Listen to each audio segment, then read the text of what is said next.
What is up, Stratters? Playing some $10 See the Unwritten against Quinoa 1. Hopefully this time our opponent will not just draw 4 Snapcaster Mages in his first 30 cards and all of his counter spells too. That last game was rough. That and basically there's been 2 games so far, 2 matches that we've lost, and those 2 matches have just been... I don't know if I've ever built a deck that could beat them. If I drew optimally, I'd probably have, you know... If I had like the best deck in the format and I drew optimally, I'd probably have a 50% chance against both of those decks given what they drew. It was insane. It was absolutely crazy. We're against some kind of Spirits deck, which is kind of neat. And I needed to draw land and I didn't. I might regret keeping what I kept, but that's fine. You can counter instants and sorceries unless I pay X. It's probably Bant Spirits is my guess. Although he's only played blue so far. I mean, it could be mono blue spirits or something. Or I could be totally misestimating what it is. Obviously, this card is strongest in Spirit Tribal because it gets +1/+1 when a spirit enters battlefield. But it could be something else. I very much want a land turn 2. If I get a land turn 2, I feel pretty good. That's an Arbor Elf. That's not a land. Well, I'm going to use my mana efficiently and play Voyaging Satyr and then cry a little bit.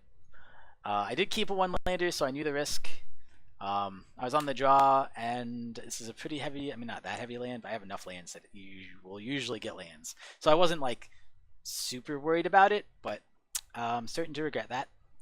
That being said, if he doesn't have good ways to disrupt me, next turn I Overgrowth, and then turn 4 I can slam like Hornet Queen or something and just ruin his Thoptering plans.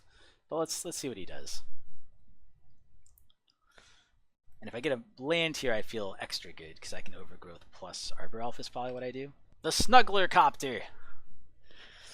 Getting in, drawing and discarding at me.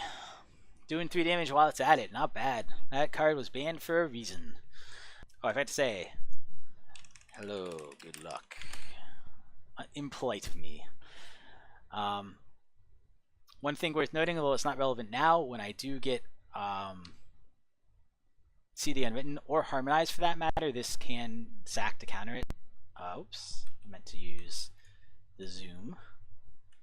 Artifact spells, you cast cost 1 less cast, so I guess it's somewhat of an artifact deck. Okay, that is what I wanted more or less. 1, 2,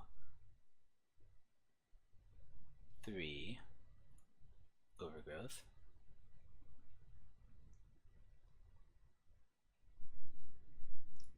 And tap. 1, 2, 3. Unfortunately, some of this is going to go to waste. I'm just going to play another Arbor Elf and pass. But still, next turn we just have a massive quantity of mana, and I actually feel relatively good about where we are. I can also technically kill Copter by monsterousing Polukranos, which is not bad. How much do I have next turn? 1, 2, 3, 4, 5, 6, 7, 8, 9, 10, 11, 12, 13 mana, assuming he doesn't have a kill spell. 13 mana is a lot of mana. 6 plus 7, so I can play Primalcrux plus Hornet Queen, or I could play Polukranos plus something. But I'll probably do Primalcrux Hornet Queen. That feels the most... That feels like it'll make my opponent feel the most bad. He's thinking a lot. Thopter, sure. Copter and Guy, so I got into like 16 here, which is a little annoying. He discards, oh, he discarded a Worm Coil before. He must have pretty buff guys in his deck. Maybe I should be worried about him comboing off too. I mean, he does, all his artifacts do cost 1 less to cast. Maybe he has a bunch of mana rocks or something. I really just, the thing that would get me here is if he plays a Ghost Quarter. That will make me cry a little bit. But if he doesn't play a Ghost Quarter, I actually feel pretty good about where I am. Okay, he discards. Lodestone Golem, sure. No blocks. Gets in for 4. 3 mana, he plays. Highland Walk. Other blue creatures. Non-creature spells. Cost 1 more to play. Sure, all my stuff are creatures, so that's fine. Then he passes. Alright. 1, 2, 3... 4, 5, 6, 7, 8, 9, 10, 11, 12, 13. I'm a little worried he has a combo he's going to do. Only has 2 cards in hand. Oh, he's going to have a ton. He's going to have a ton of mana, huh? Tap an untapped blue creature you control, add 2 mana to your mana pool, spend it only to cast artifact spells. I still think I slam what I got. Just play down a Hornet Queen.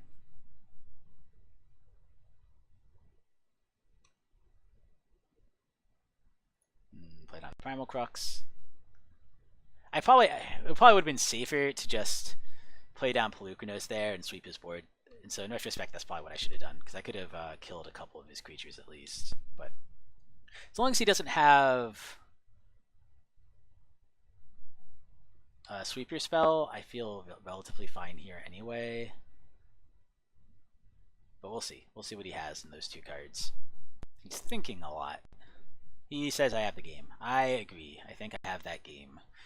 He has a bunch of artifact things, so I guess maybe Natural State makes it into the deck. Destroy target artifact or enchantment with converting cost 3 or less. That feels good against him. What do I go down? The Woodfall Primus is actually still pretty good. Both gets his lands and gets his copters and things. See the Unwritten still feels good. I could go down Leatherback. He's medium in this matchup, I think. I want all my ramp because he didn't seem to be able to disrupt it, and I do want to get to my high casting cost stuff.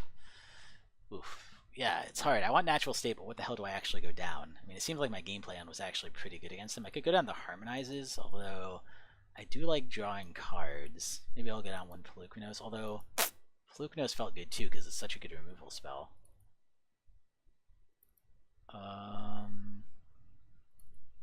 Screw it. I don't know. I'll go down one Polukranos. Submit! Alright, Quinoa 1 is back to face me. I assume that he will go first. It seems likely. I think I'm going to keep this hand even though it's a little awkward. I have my 1 of Harmonize. I took out all my other ones. Turn 3 I Overgrowth and then I can start doing things. Hopefully I draw a Mana Dork in my first couple turns, but if I don't, that's the way life goes. He doesn't have a turn 1 play either. Okay, that's not a bad draw. I need to decide whether I lump them all on one thing. I probably will put them on different things because 1, I don't have a thing to untap them yet anyway. And 2, post board is a lot more likely that they'll be running at least 1 Ghost Quarters or 2 Ghost Quarters in the deck, and if you just go all in on one land, you can kind of screw yourself for a little bit. So, Indestructible, Darksteel Citadel, and Flintnest Crane. So he gets to find the land that he would like, or find the artifact that he would like. He has to reveal it. It's in the first 4 cards of his library. This card is super good. Lodestone Golem, non-artifacts, cost 1 more to cast. Sure, that'll be annoying in 2 turns when he casts it, but I might have enough mana by then to not care too much about it. I'm hoping. That's my hope.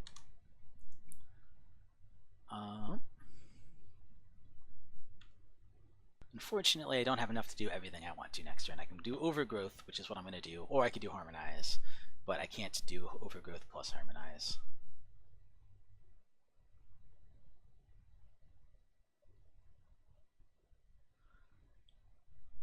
If I draw a Mana Dork, I could do that also.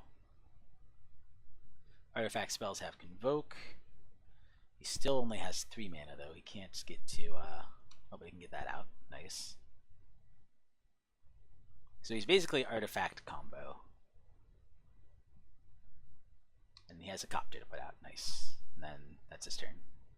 He can get in for 1 if he wants to. We'll see if he chooses to. Oh, he has a Ratchet Bomb also.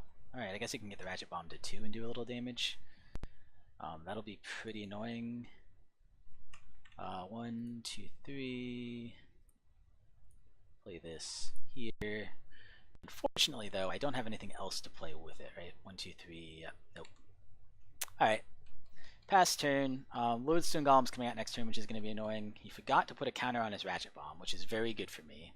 That was a punt by him. Because if he had, it would be at 1 now. He could bring it up to 2 next turn and then set it off. And I mean, 2 does hit his own copter, but I have to assume 2 is what he wants to do. He's almost out of stuff, but he does have a lot on the board, and he also is going to be able to filter with copter. I'm up to 7 mana. It depends what I draw. I might very well just see the Unwritten next turn. Oh, no, I can't now. He has 2 Lodestone Golems. Gotcha.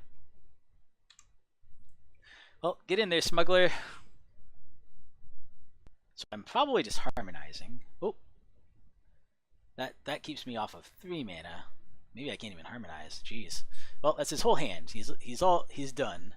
But he has a lot of damage on the board, so he might just kill me here before I can do anything. I had another rocky start, a little too much land and no mana dorks. So, well, Polukranos is actually not terrible. So 1, 2, 3, 4, 5, 6, 7. I could play Polukranos or I could play Harmonize. I think I gotta play Polukranos here. Try to play him, and it's gonna be 2 more or 1 more? Just 1 more. Unfortunately, yeah, this is still gonna be a little slow. Puts a counter on Magic Bomb. Seems good. Doesn't hit anything that I have out right now, but could be good eventually. He probably at least gets in with Smuggler's Copter. I don't know if he wants to trade Lodestone Golems or not. I probably would if I were him. It probably depends what he top decks too. He certainly had a very good draw this game compared to last game. 1, 2, 3, 4, 5, 6, 7, 8. So yes, if he swings in with the Lodestone Golems, I will snap off a block and trade, which it sucks. But well, actually, maybe I shouldn't. What can I do with Monstrosity? He does swing with all of them. Sure. It's to loot. So I'm taking 5, 10, 11, 12, 13, 14. It would take me to 3. There's no way I win if I don't snap off a block, right? If I snap off a block, I only take 9. Next turn, assuming he doesn't have another way to tax me, I can play See the Unwritten, get my best thing, which what's the other option? 1, 2, 3, 4, 5, 6, 7. So I can Monstrosity him X3, kill a Lodestone Golem and not have him die and block a Lodestone Golem, but at that point I'd be at 5, 10, 13, 14, so I'd be at 3, and he has more than that in the air, so yeah, I gotta block here. I mathed it out, gotta block, no choice. Short. And he drew something good, apparently.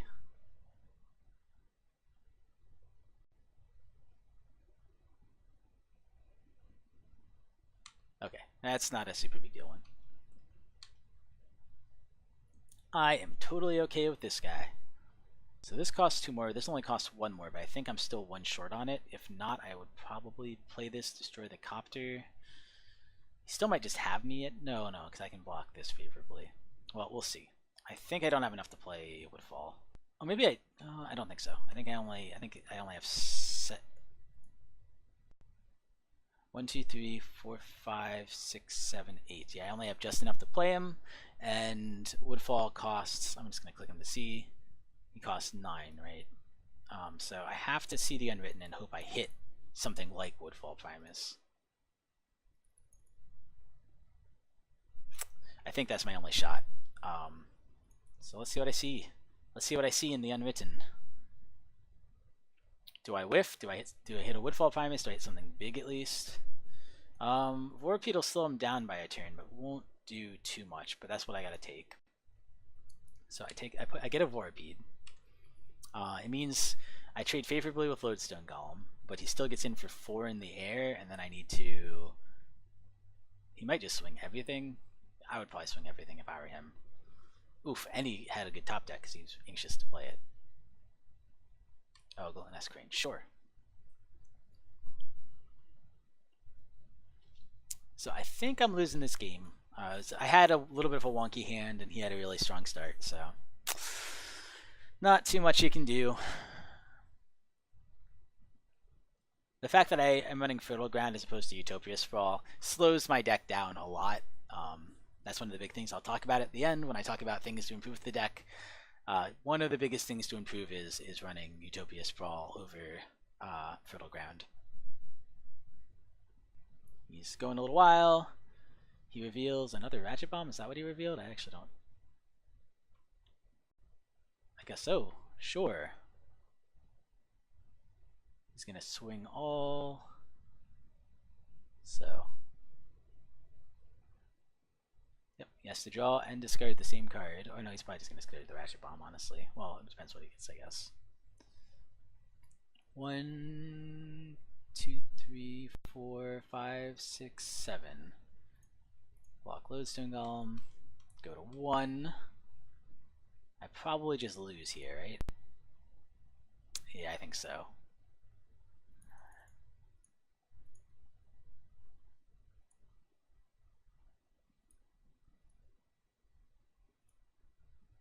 Alright, buddy. I'm gonna play you down and then scoop. Oh, I didn't even need that many. I needed one less. That's fine, though. Boop, boop. I was turning the corner, I just turned it too slow. The double Lodestone Golems actually do a lot of damage, so. And then I scoop. I don't think he's that aggro a deck, so I don't think I want things like Feed the Clan. I think my current build is about right. And definitely the natural states would have been great there, so I think I just run it back. I don't think there's anything I really want to change here. I mean, the Harmonize was indeed pretty bad. Maybe I just want Polukranos as an additional kill spell, I guess, but other than that, I don't think there's any changes. Harmonize felt too slow against him. In the first game, he felt like a kind of a slow combo-y deck, but that second game, he felt more like a dump your hand tempo affinity deck. Like, not as dump your hand as real affinity, but he also felt like he's putting a lot into his creatures, so if I can get a Polukranos out and monstrosity him for even like 3 or 4, I can probably wipe an important piece, like the guy that makes it so you can convoke. And wiping that piece is pretty important. I could put down Terastodon. Does kill not only a bunch of his lands, but a bunch of his random artifacts he plays, but I don't think it's worth it here. I think I'm better off going a little lower to the ground. I think this is a pretty good build. Hopefully this time around, we've had a little wonky draws, and I've kept slightly wonky draws. I thought they were good enough. The first one obviously ended up being good enough, even though it was pretty bad. The second one ended up not being good enough. It almost got there, but it was a little bit too slow. But I keep not having turn 1 mana dorks, which is a big problem. Definitely a big problem for the deck. So we'll see. We'll see what happens. I feel relatively good in this matchup. Yikes. I will keep it. Again, this is going to be really slow, so might be a bad keep. Evero might just combo off before I can really do anything. Because, I mean, turn 2, I can play Fertile Ground. Turn 3, I do nothing. I have 4 mana. Turn 4, I can play Vorapede. And then turn 5, I can play See the Unwritten. Not exactly an ideal draw, but we'll see. Hopefully I hit something good to play on turn 3. It's quite possible I should have mulliganed this. I just saw the 2 combo pieces that make this hand pretty good. He went to 6, so he's trying to decide whether he wants to go lower. So, you know, if he has a rough hand, he mulligans a little bit, this could be good enough. He stays at 6. Was probably deciding on his scry. Pass turn. Being on the play will definitely help a lot. I think if I was on the play that last game, I would have actually had a pretty good chance that last game. Alright, I don't think he has a lot of removal, so Voyaging Satyr is actually slightly better here for me, because I can play Fertile Ground and then untap with Fertile Ground next turn. I don't think that'll actually matter too much. It'll get me to 4 mana, but I don't think, unless I draw something, I'm not going to have anything that costs 4 mana. But I might draw something. Oh, he's going to name Voyaging Satyr with the Pithing Needle, so it doesn't actually even slow me down by a turn, but it's certainly a little annoying.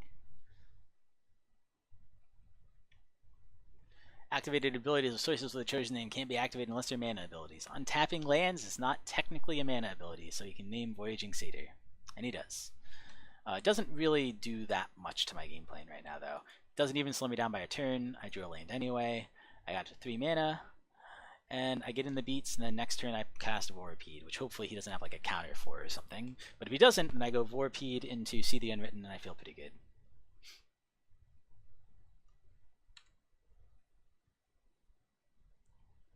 plays down.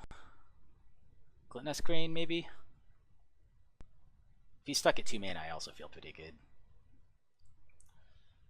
He didn't combo off that fast. He tapped his 2 mana and he's waiting a long time. Maybe he has a choice. Maybe he has 2 different cards in hand he's thinking about playing. He did have quite a few 2-drops, so I could understand him having some choices. Plays Smuggler's Copter because he wants to get in with it next turn, and he thinks, probably correctly, that it is super important for him to loot and find his next land. Vorapede, 5/4, Vigilance, Trample, Undying.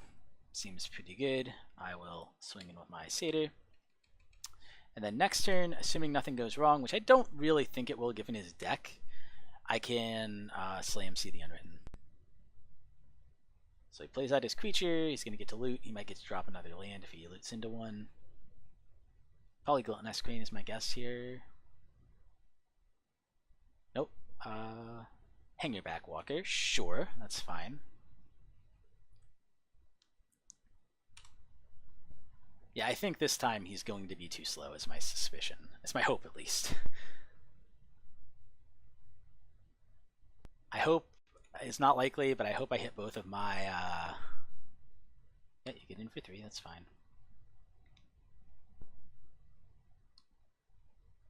Oh, I drew a Primalcrux. I still think I slam See the Unwritten here. I think it's just strong enough that it's worth it, and then I Primalcrux next turn, although I could see the argument for doing either. And this was a pretty good hit. I hit both a Primalcrux and a Woodfall Primus. And I think I'm actually going to let him keep looping and take his... Well, taking Copter feels good too. Do I take Copter or do I take land? Oh man, this is tricky. I definitely don't take this. This just isn't important enough to me. Land lets him keep looting into the pieces he needs, but he might already have found one. He surrenders anyway. Sweet. Good game. Got there. Yes, I was like, I don't think there's any chance he's winning this, but I couldn't decide which one I wanted to kill. All right, sweet. So went 3-2 with the deck. Lost to 2 really pretty close to top tier decks with pretty much drawing their optimal draw. So I mean, the $10 decks, that's going to happen, especially if they just have good draws, and that's in both those games. I don't think I've ever seen. I play Red Green Tron a lot, and I've drawn that well like once in all the time I played it, let alone 2 games in a row. It was insane.